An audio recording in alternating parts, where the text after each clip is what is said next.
Welcome to the Banker Lamp. Please enjoy the video. You start by opening the video and confirming you're signed in. This ensures language preferences stick.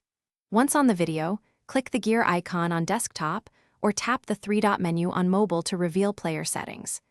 You want to locate subtitles/CC and, where available, an audio or language option. These appear before advanced playback controls.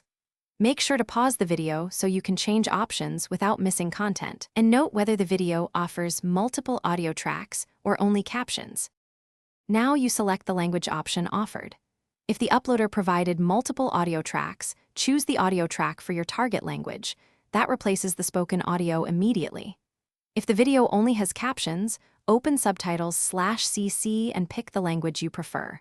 When your language is not listed, use auto-translate. Select the generated language first, then auto-translate and pick yours. Remember that auto-translate varies in accuracy, so use it for comprehension rather than exact wording. Finish by resuming playback and verifying the audio or captions match your selection. If they don't, reopen settings and reselect the language to force the change.